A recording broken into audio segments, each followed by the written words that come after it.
warahmatullahi wabarakatuh. Apa kabar Anda semua? Selamat tahun baru 2022. Semoga Anda selalu tetap dalam kondisi sehat walafiat dan hidup penuh keberkahan. Tahun baru kan biasanya disertai dengan harapan baru untuk kehidupan pribadi, keluarga, dan tentu saja dalam kehidupan berbangsa dan bernegara. Namun kalau kita menengok ke belakang pada tahun 2021 yang baru saja kita tinggalkan, baik dari sisi ekonomi, politik, dan kehidupan berbangsa dan bernegara, semuanya menunjukkan gambaran yang sangat suram. Ekonomi belum akan membaik, bahkan berbagai indikator makro menunjukkan bahwa akumulasi berbagai persoalan itu bisa mencapai kulminasinya di tahun 2022. Kehidupan politik juga demikian halnya. Akan banyak kepala daerah yang mengakhiri masa jabatannya dan pemerintah akan menunjuk pelaksana tugas. Ya.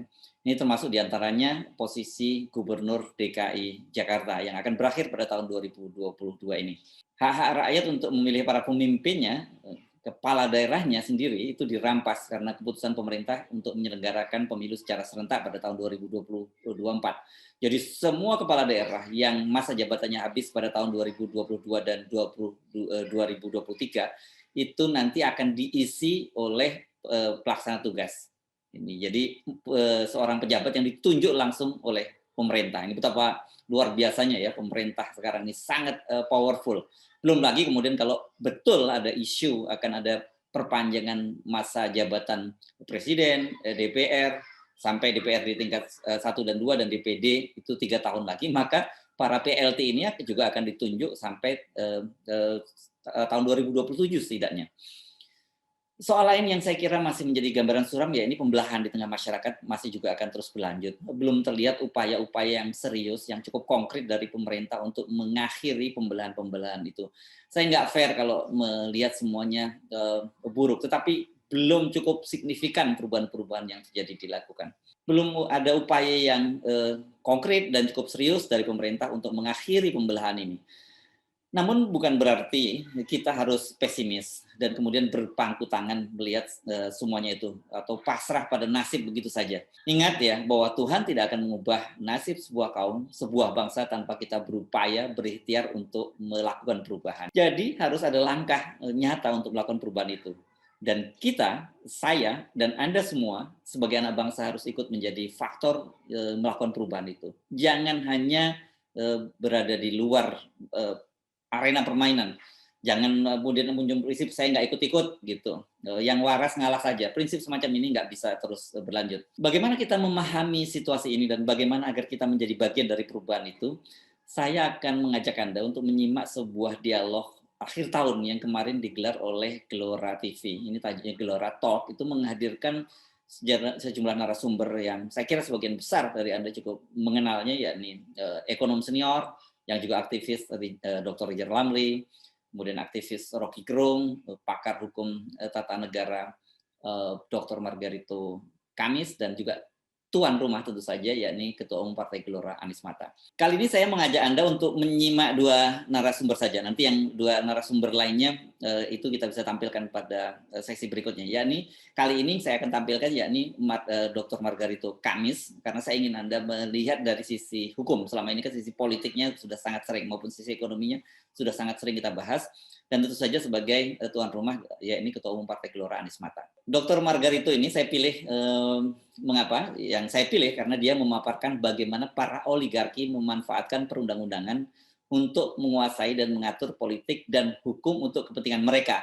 Ini jadi jangan sering, jangan kemudian Anda percaya kalau ada orang ngomong, wah kita menegakkan rule of law. Sebenarnya bukan seperti itu. Nanti coba kita ikuti pemaparan dari Dr. Margarito Kamis. Sementara Anies Mata, Ketua Umum Partai Gelora, memaparkan langkah-langkah apa yang akan dilakukan oleh Partai Gelora untuk mengakhiri kebuntuan dan melakukan perubahan besar di Indonesia pada tahun 2022. Sebenarnya sih simpel kok. Kalau kita ini kadang-kadang terlalu menuhankan apa yang disebut dengan rule of law. Padahal ini barang bikinan oligarki. Mereka ini yang paling pintar menggunakan hukum. Kekeliruan kita dan di mana-mana pun adalah kita gagal mengenal dan mendedikasikan jiwa kita kepada hakikat berbangsa dan bernegara. Itu masalah besar kita. Dan itu sebabnya, dan itu sebabnya, ya hukum persis seperti hal-hal yang lain dipakai untuk mengkonsolidasi saja hal-hal yang mereka inginkan, apa yang mereka inginkan, atau yang dibawahi oleh para apa yang Bang Rizal tadi bilang, dan oligarki-oligarki itu. Tahun, saya kasih contoh kecil gitu ya, tahun 1850 seorang ekonom sosialis, sebenarnya dia ekonom yang pro pasar bebas, tapi sekaligus dia seorang novelis politik dan ekonomi. Dia seorang anggota parlemen di Prancis, namanya Frederick Julius Bastiat. Apa kata dia? Hukum sejak saat itu sudah dipakai melampaui, sudah diperkosa melampaui hakikat aslinya, tujuan aslinya atau tujuan asasinya. Dia dipakai untuk dan tidak lebih dari sekadar alat bagi kelompok-kelompok kepentingan ekonomi besar untuk mengkonsolidasi kekayaan-kekayaannya. Kita bisa cek dalam semua track sejarah soal itu. Bisakah kita keluar dari track itu? Bisa. Apa syaratnya? Syaratnya adalah apakah orang-orang tidak hanya pembentuk undang-undangnya, tidak hanya penegakannya dalam arti konvensional, misalnya kalau kita jaksa polisi dan lain-lain itu, tapi seluruh aparatur negara itu mengerti hakikat dan tujuan bernegara atau tidak, mau apa tidak mereka mendedikasikan nafasnya untuk soal itu. Karena ini kan ditulis kok, hukum kan ditulis. Mas Anies beberapa tahun jadi anggota DPR, tuliskan buku itu. Tergantung bagaimana kan kepentingan itu dikompromikan dan di kepentingan yang disajikan itu lalu dikompromikan kan itu. Sangat itu. Ini hukum positif itu hukum yang tidak jatuh dari alam, bukan hukum alam, bukan natural law. Ini hukum yang dikrit.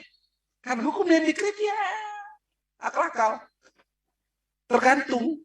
Itu aja poinnya kok. Itu sebabnya sering kali di dalam beberapa diskusi saya bilang kita mesti pintar betul mengenal hakikat rule of law, yang di mana-mana orang mengatakan kalau rule of law demokrasi dulu. No. Saya bagi tidak. Karena dengan menerima rule of law, hukum sebagai hal yang tertinggi dalam berbangsa dan bernegara, maka kendalikan saja hukum, semuanya beres. Bagaimana cara kendalikan? Kendalikan pembentuk undang-undang, kendalikan penegak hukumnya, kendalikan otoritas tertinggi, di mana di situ hukum diletakkan, sudah selesai.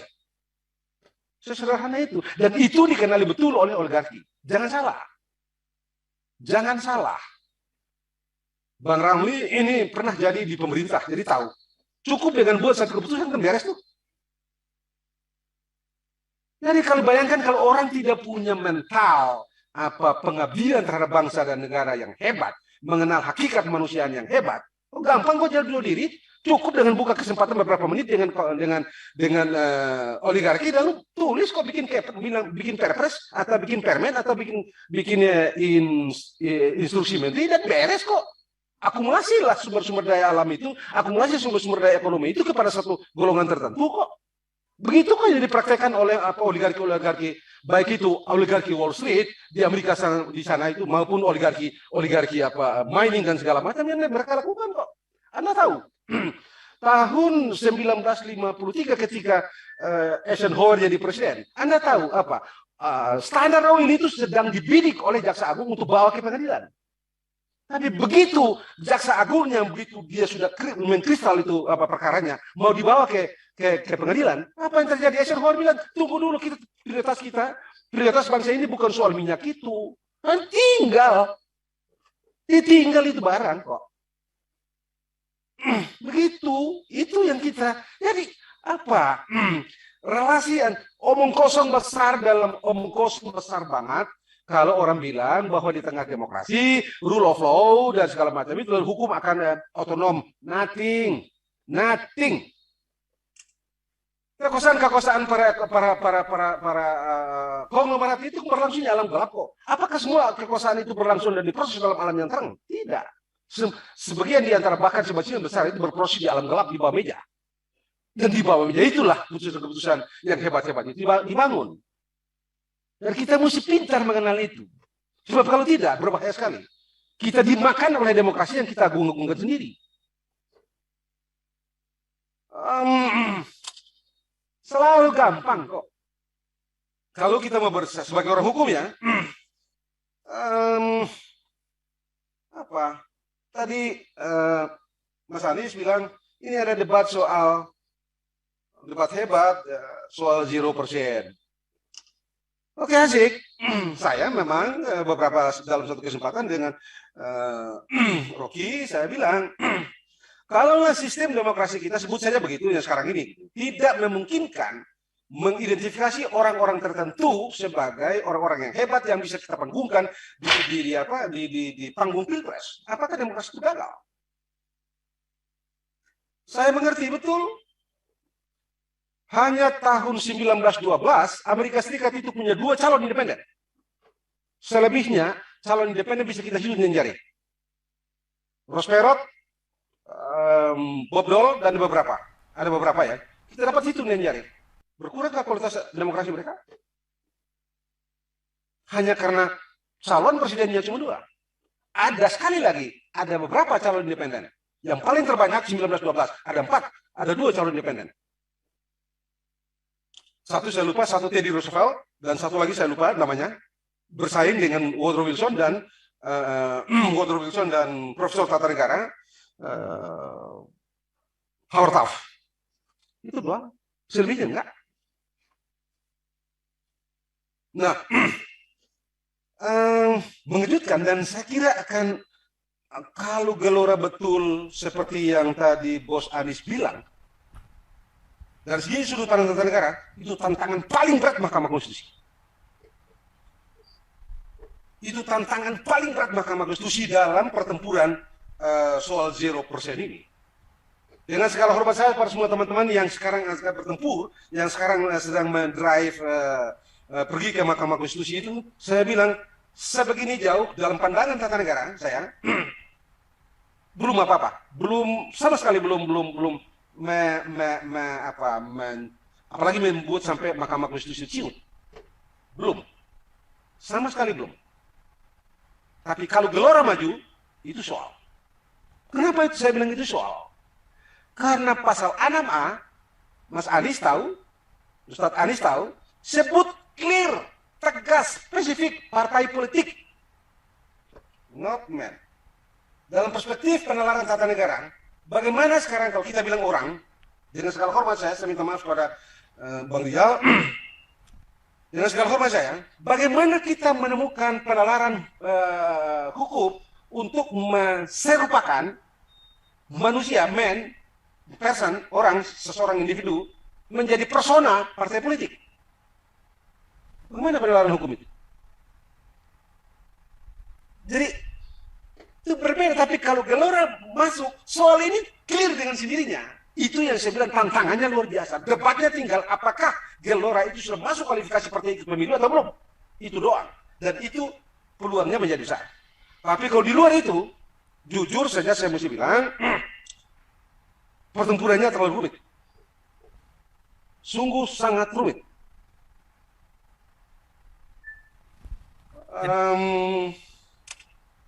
Saya rasa kita sedang tidak baik-baik dalam soal tata negara. Mengapa? Tadi Mas Anies bilang soal undang-undang cipta kerja. Itu lucu. Undang-undang cipta kerja itu secara substansi memang kita semua tolak, saya juga nggak mau. Kencang kita mengkritik undang-undang cipta kerja itu.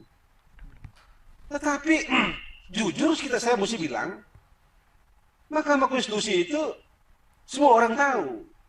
Yang diuji di sana itu pertentangan antara undang-undang dengan undang-undang dasar, bukan antar undang-undang. Kalau antar undang-undang dalam semua ilmu konstitusi, semua ilmu hukum, ilmu perundang-undangan, pertentangan itu diselesaikan dengan asas undang-undang yang terbaru menyampingkan undang-undang lama yang sudah itu standar S1 itu. Jadi tidak bisa satu undang-undang itu dinyatakan institusional karena undang-undang itu bertentangan dengan undang-undang. Nah, di sini juga terlihat bahwa Mahkamah Konstitusi pada level tertentu terlalu dangkal berpikir. Sangat dangkal. Dia tidak masuk dalam inferensi logika dari katakanlah pasal 28 atau apapun pasal 28 atau pasal 1 Undang-Undang Dasar 1945 gitu. Akhirnya mereka karena kedangkalan berpikir, ketidakmampuan berpikir, penalaran dan segala macam itu, akhirnya mereka pindah aja yang praktis ke Undang-Undang Nomor 12 Tahun 2011 tentang pembentukan peraturan perundang-undangan. Padahal menurut Undang-Undang Dasar tidak bisa. Itu yang nah, menariknya sekarang ini, saya tidak tahu apakah Partai Gelora ini memiliki pikiran masa depan atau tidak dalam soal-soal yang kayak begini. Coba Mas Anies dan teman-teman di Partai Gelora berpikir, Ustadz Mahfud, ini Mahkamah Konstitusi lama-lama jadi despotik. Wah, kenapa? Karena apa saja yang dibikin tidak bisa kita koreksi. Dia memutus suka-suka, dia pertimbangannya cuma 2 lembar, 3 lembar, 4 lembar, masuk akal dan tidak masuk akal, begitu dia tok dan selesai. Binding, final, and binding. Kita nggak bisa bikin apa-apa, kita nggak bisa koreksi. Padahal dia sedang menyatakan hukum. Ada masalah loh Mas Anies. Coba dipikir-pikir, dipikir ya kalau bisa agak serius sedikit. Suka atau tidak suka DPR dan Presiden itu dipilih langsung oleh rakyat dengan segala macam suka dan duka dan segala macam. Dan Mahkamah Konstitusi itu tidak ada satu orang pun yang 9 orang itu tidak ada satu orang pun yang dipilih oleh rakyat. Bagaimana bisa putusan-putusan mereka atau tindakan mereka mengesampingkan, mereduksi begitu saja orang-orang, produk dari orang-orang yang dipilih oleh rakyat? Bukankah hukum itu produk langsung dari kedaulatan rakyat? Kristalisasi dari kemauan rakyat?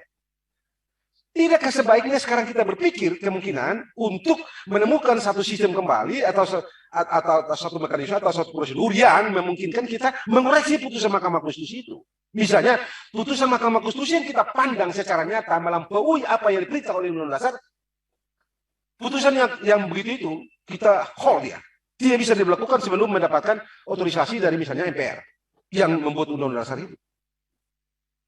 Ini masalah kita, sebab kalau tidak begitu, kita mesti saya agak nakal memang. Kalau saya konglomerat, urusan dagang itu tidak pernah lepas dari urusan hak dan wewenang. Dalam pandangan ilmu hukum tidak ada urusan hak dan wewenang itu yang tidak berkaitan dengan hukum.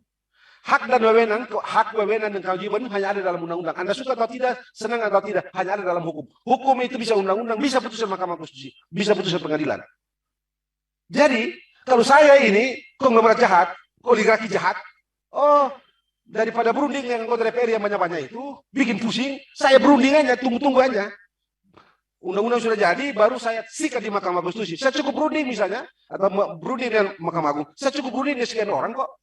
Dan jadi, hak saya mendapatkan hak, ditulis dalam putusan pengadilan, jadi tatanan, apalagi sistem kita, putusan Mahkamah Konstitusi itu harus dilembaran negarakan dan berlaku sebagai undang-undang. Mengikat semua orang. Tinggal ngatur mereka, dengan cara kita tentu saja, segala macam cara, lalu kalau lolos, terlembagakan dalam putusan Mahkamah Konstitusi, dilembaran negarakan dimuat dalam lembaran negara, dan jadi hukum. Lahirlah wewenang. Saya untung. Selesai. Sesederhana itu cara pandang orang-orang jahat dalam berhukum. Dalam mengakumulasi hak-hak ekonomi, dalam membatasi persaingan dan segala macam, begitu caranya. Baik. Pakai hukum, semua pakai hukum. Tidak ada yang lain. Jadi ini hukum ini kita mesti pintar-pintar mengerti hakikatnya. Rule of law oke manis di satu sisi, tapi jangan salah, ini pedang bermata dua. Baik. Pedang yang betul-betul bermata dua. Sebab, nah karena itu kalau kita tidak betul-betul mengerti, kita ditindas oleh soal itu. Baik.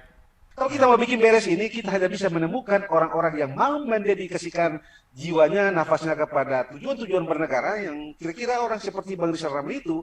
Nah kalau itu beredar di tatanan pemerintahan, itu saja syarat dasarnya untuk hidup hukum itu menjadi masuk akal, hukum itu menjadi sesuatu yang betul-betul bisa dirindukan untuk distribusi keadilan, ekonomi, politik, dan macam-macam. Tanpa itu, hukum betul-betul menjadi alat konsolidasi kepentingan oligarki. Tidak kurang dan tidak lebih. Sangat gamblang ya apa yang dipaparkan oleh Dr. Margarito tadi. Lantas langkah apa yang bisa kita lakukan untuk perbaikinya? Itu Undang-Undang Cipta Kerja kemarin itu bulan paling telat. Ya. Kuliah ini ngaco. Dibilang konstitusional tapi bersyarat 2 tahun masih bisa berlaku. Itu ngaco gitu ya. Tapi apapun itu kita ambil saja. Kita anggap saja bahwa itu nanti institusional benar gitu ya. Itu terlak benar. Mengapa? Karena akumulasi hak kepada oligarki, keberpihakan nyata dan gila terhadap oligarki murni seperti dalam Undang-Undang Cipta Kerja itu. Dan itu kan dipukul sekarang ini. Apa yang mau saya bilang? Apakah orang-orang itu begitu saja mau? Gila nih, gua habis nih. Gua mau biarin ini, gua udah dapat kemarin, masa gua tinggalin lagi? Saya rasa nanti lah. Nah karena itu mudah kok sebenarnya membayangkan. Bahkan saya selalu bilang begini loh. Bang Margarito, maaf saya potong agak mendekat ke mic Bang biar suaranya jelas. Satu peristiwa gitu ya. Suatu waktu Teddy Roosevelt itu kan orang yang dikenal dalam sejarah sebagai orang yang anti konglomerasi, anti big corporate gitu. Satu waktu dia pukul macam-macam, termasuk pukul JP Morgan dan Rockefeller. Apa yang terjadi? Datang tuh orang-orang ketemu Teddy Roosevelt, ngomong ke Teddy Roosevelt, loh, kami dengar Anda begini-begini dan Anda sudah melakukan ini pada kami. Namanya politik trespassing. Ya, ya betul. Saya tidak akan mencari-cari Anda, tetapi begitu saya menemukan kesalahan Anda, seperti tadi Bang Rizal bilang itu, saya kalau anak aneh-aneh, saya cari periksa pajak Anda dan saya tergila sana. Kira-kira begitu kurang lebih. Jadi Roosevelt punya sikap pada waktu itu. Apa Morgan bilang sama mereka dan Rockefeller bilang sama mereka? Begini Tuan Presiden, kalau Anda menemukan bla bla bla bla pada yang kami lakukan dan itu tidak terlalu menyenangkan Anda, kirim saja orang Anda dan kami akan mengirimkan orang kami dan kita akan bicara apa yang harus kita lakukan di bangsa ini. Ini makhluk yang nama oligarki orang-orang berduit ini tidak akan mundur hanya karena kita bicara-bicara begini dan segala macam. Tidak, selalu ada cara mereka untuk kendalikan macam-macam. Bang Rizal akan tahu kok, cuma beliau tidak bilang saja. Itu undang-undang DVT itu dibikin di mana? Di Jekyll Island. Siapa? Paul Warburg otaknya. Ada satu kolonel namanya yang ajari Profesor Woodrow Wilson. Bikin di situ kok. Mereka kadalin siapa? Senator yang namanya salah satu senator dari Partai Republik. Pakai uang negara, studi perbandingan bank sentral di Amerika Serikat, di Eropa, balik dari Eropa, sembunyi di Jekyll Island, rancang di situ, termasuk rancang strategi memenangkan bank sentral itu. Mula-mula kan pakai nama bank sentral. Tapi diketahui bahwa nama ini akan dimaki-maki oleh orang Amerika, maka si Paul Warburg usul, pakai aja The Fed. Sprague dan segala macam itu profesor-profesor pintar semua ada di belakang mereka kok. Gitu. Jadi ini makhluk ini berbahaya sekali, jangan main-main. Karena itu saya tidak percaya 2024 itu makhluk ini akan jarang. No. Saya setuju dengan Rocky. Dia akan menemukan cara untuk sana sini bermain. Selalu begitu. Bahkan saya bilang kalau kita Bang Rizal aja cuma tidak mau buka data sejarah aja. Kalau buka data sejarah baik-baik, sejarah ekonomi baik-baik, sejarah politik, saya kebetulan kalau belajar tata negara, bicara kelembagaan, bicara aturannya, jadi cari betul itu. Oh, ini makhluk ini, dia bikin rusak juga dia untung, bikin perbaikan ketika negara bikin perbaikan, dia juga yang untung. Negara rusak juga dia untung, negara bikin perbaikan, dia untung juga. Coba Anda lihat sekarang, sampai dengan sekarang, soal BLBI belum beres kan? Soal BLBI sampai sekarang tidak beres kan? Orang-orang yang sudah bilang sudah beres-beres itu ternyata kong-kali-kong di belakang, tipu-menipu semua di belakang itu. Jadi masalah terbesar dalam setiap negara itu kita berhadapan dengan dua, bukan rakyat kecil. Tadi kan Bang Rizal juga bilang masalah rakyat kecil itu masalah yang harus kita urus. Tapi yang bikin kita pusing dari waktu ke waktu dalam bernegara dimanapun dari tahun ke tahun adalah konglomerat, oligarki itu dan penyelenggara negara, bukan yang lain. Nggak ada itu. Bukan itu ibu-ibu yang kumpul-kumpul sampah, bukan itu yang bikin masalah di dalam negara, bikin pusing kita itu enggak. Yang bikin pusing dalam bernegara itu adalah orang-orang yang menguasai sumber daya ekonomi dan politik. Itu ada di dalam pemerintah maupun di luar.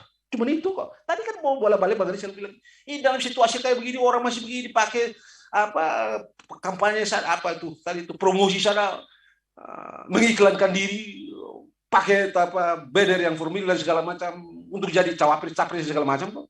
Ini itu masalah kita. Jangan mimpi oligarki ini akan selesai dengan 2024. Tidak, sama sekali tidak. Malah coba kita lihat-lihat ini sekarang ini.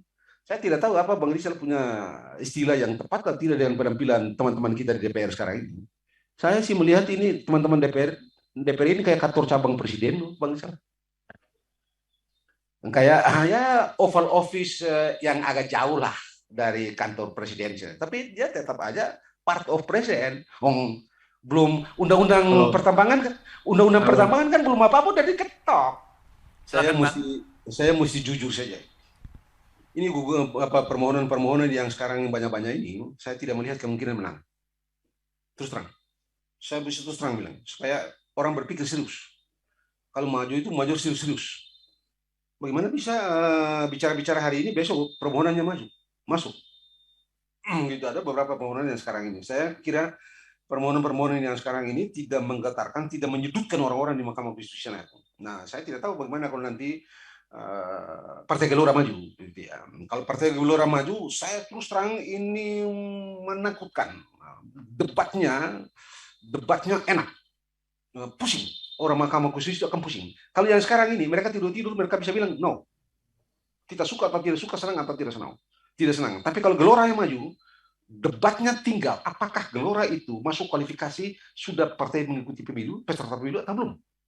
Cuma itu doang. Soal legislasi clear semua clear. Semua clear. Itu jadi apa? Sekali lagi saya bilang, saya mesti jujur, terus terang, sesuai dengan keyakinan intelektual saya. Permohonan-permohonan yang sekarang ini tidak bergigi. Saya bilang terus terang. Karena itu kecil sekali kemungkinan mereka memenangkan pertempuran. Akan berbeda kalau Gelora serius. Karena kalau Gelora maju, ada begitu banyak hal selesai. Sejumlah hal besar yang rumit itu selesai. Tinggal sedikit saja yang perlu dikenali oleh Gelora. Jangan hari ini bicara-bicara, besok permohonan masuk, itu permohonan abal-abal. Pasti abal-abal. Kalau abal-abal, orang di sana senang. Itu saja. Kalau sejauh ini sih, saya mesti bilang sekali lagi, dengan semua yang saya punya keyakinan, saya tidak yakin semua gugatan permohonan-permohonan yang ada sekarang ini itu memiliki kans untuk memenangkan pertempuran. Kecuali kalau terjadi hal lain gitu ya, atmosfer politik itu bekerja sedemikian rupa, barangkali itu. Tanpa itu, saya rasa kecil. Sementara peluang itu ada di Partai Gelora. Kalau Geloranya serius. Serius itu dalam arti, jangan hari ini ketemu lawyer, besok permohonan udah masuk. Tulis apa di dalam itu? Mau tulis apa di dalam permohonan itu?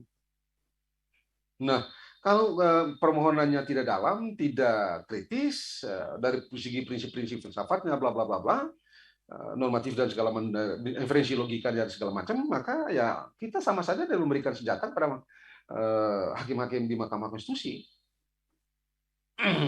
Satu, memang saya setuju dalam beberapa aspek. Anda lihat, mereka mengatakan soal presidential threshold ini merupakan open legal policy ya. Tetapi di Undang-Undang Cipta Kerja mereka tidak menggunakan itu. Itu aja satu kans untuk untuk menyudutkan mereka. Dan saya lihat kalau Partai Gelora serius, itu mesti dieksploitasi. Kalau yang sekarang, dengan segala hormat saya pada teman-teman yang sedang bekerja, sudah maju di sana, terus terang saya lihat kecil sekali kemungkinan mereka memenangkan pertempuran itu. Kecuali mungkin saja kalau atmosfer politik, spektrum politiknya bekerja sedemikian rupa, mungkin itu yang membuka celah itu. Tanpa itu kecil sekali kemungkinan. Akankah oligarki bekerja? Pasti. Di after 2024 itu tidak mungkin tidak. Tabiat mereka memang kendalikan kekuasaan kok, kecuali kalau orang-orang yang memang sedari lahir potongannya kayak kira-kira Bang Rizal begini, susah mereka. Tapi kalau yang setengah-setengah, digulung sama oligarki-oligarki ini. Itu yang sebab sejarah terlalu banyak bicara soal itu. Kalau kita buka satu-satu, saya ingat di satu buku kalau Anda bicara The Fall of Nation itu kan Safanoglu itu dan Charles Johnson itu kan tunjukkan praktek Inggris, pedagang batik, pedagang sutra Persia dan pedagang sutra India, pedagang sutra Persia yang kalah bersaing karena bagus, mahal harganya, ya supaya dia tidak kalah, mereka jadi anggota DPR, bikin undang-undang, larang itu orang beli Persia dari India, gulung tikar tuh Persia India, sutra-sutra India, gulung tikar semua. Dan mereka pakai undang-undang. Itu kerja oligarki. Nyusup ke dalam sistem, kendalikan undang-undang, tulis di dalamnya, dan game over. Nah, kecuali kalau orang kayak Bang Rizal, barangkali ya, gitu ya. Tadi kayak macam-macam tadi kan jarang-jarang tuh ada pemerintah yang begitu-begitu. Nah, kalau begitu-begitu baru bisa. Tapi nggak begitu-begitu, kita digulung. Kurang lebih begitulah. Nah, sekarang kita menyimak apa yang akan disampaikan oleh Ketua Umum Partai Gelora Anies Mata, sekaligus menjawab pertanyaan dari Dr. Margarito Kamis. Betulkah Partai Gelora ini akan melakukan langkah-langkah konkret, langkah-langkah nyata Saya ingin menyebut tahun 2022 nanti sebagai tahun perubahan besar. Dan alasannya yang tadi dijelaskan oleh ketiga narasumber kita. Ketimpangan ekonomi, pembusukan demokrasi, dan hukum yang berpihak kepada oligarki. Ini semua adalah benih dari satu ledakan sosial yang bisa terjadi setiap waktu. Walaupun terus-menerus ditutupi dengan angka-angka makro yang tampak menggembirakan, tapi sebenarnya angka makro ini dikelola sedemikian rupa karena biasanya orang di bawah, terutama kalau angka-angka ekonomi ya, Bang Rizal ya, orang di bawah kan tidak terlalu mengerti, sehingga orang gampang ditipu dengan angka-angka makro itu. Tapi pada akhirnya ekonomi adalah bukan tentang angka-angka itu, tetapi apa yang kita rasakan dalam hidup sehari-hari. Dan yang dirasakan orang di bawah sana sehari-hari memang adalah kesulitan yang nyata, beban hidup yang semakin berat. Tapi juga pada waktu yang sama ada ketakutan, dan ini yang membuat orang merasa seperti tidak tahu bagaimana harus bergerak. Dan ini yang menjelaskan apa yang tadi disebut oleh Bung Rocky tentang pembusukan demokrasi itu. Memang ketakutan itu merata betul di bawah. Orang merasa bahwa ada kesulitan hidup, ada beban hidup, ada himpitan hidup yang makin berat, tapi pada waktu yang sama juga ada ketakutan untuk memberontak, untuk menyatakan apa situasi mereka secara apa adanya. Tapi saya juga mengerti bahwa satu perubahan besar mesti dimulai dari satu titik, namanya politik. Karena itu kita akan memulai dari satu ide yang insya Allah sekarang sedang kita siapkan akademik papernya, untuk melakukan perombakan besar-besaran dalam sistem politik kita. Akan ada 3 judicial review yang kami ajukan nanti ke MK menyangkut masalah threshold, 2 hal tentang threshold, baik untuk presiden maupun untuk parlemen. Saya setuju parliamentary threshold. Ya. Itu dan yang kedua, karena ini asasnya adalah karena begini, Pak. Kalau populasi dikurangin dengan DPT, artinya daftar peserta peserta tetap pemilu, DPT ya. Daftar pemilih tetap. Daftar pemilih tetap ini dikurangi, kemudian itu dikurangi lagi dengan partai yang tidak lolos, dikurangi lagi dengan suara tidak sah. Ya. Kemudian dikurangi lagi dengan partai yang tidak lolos parlemen. Maka kira-kira 575 orang yang sekarang ini mengumpulkan total suara kurang dari 50%. Artinya tingkat representasinya sangat buruk sekali. Jadi terlalu banyak suara yang ikut pemilu tapi sangat sia-sia. Jadi memang ada persoalan yang fundamental dalam sistem demokrasi kita yang harus kita rombak secara besar-besaran. Tapi pemilu 2019 adalah juga pemilu yang paling buruk dalam sejarah kita karena korban nyawanya terlalu banyak. Menurut catatan KPU secara resmi lebih dari 900 orang meninggal pada pemilu 2019 yang lalu. Artinya orang-orang yang duduk di DPR sekarang ini duduk di atas nyawa orang-orang yang meninggal itu tadi. Jadi kami juga akan mengusulkan pemisahan antara pemilu legislatif dengan pemilu dengan pilpres, supaya beban kerjanya tidak ada di dalam satu, tidak menumpuk dalam satu waktu, sehingga para penyelenggara pemilu ini itu tidak terbebani melebihi dari kemampuan mereka. Itu tidak ada satu negara yang mengalami angka kematian sebesar itu dalam satu pemilu. Jadi kira-kira 3 tema inilah yang akan kami ajukan nanti dalam judicial review. Tapi akan ada juga perombakan dalam sistem politik kita secara keseluruhan yang akan kita usulkan. Tapi mungkin ini bukan ke MK. Misalnya, kita juga akan mengusulkan supaya tidak perlu ada fraksi di DPR. Sehingga setiap orang itu benar-benar merupakan perwakilan rakyat. Begitu dia dicalonkan oleh partai politik, tapi begitu dia terpilih, dia adalah pilihan rakyat.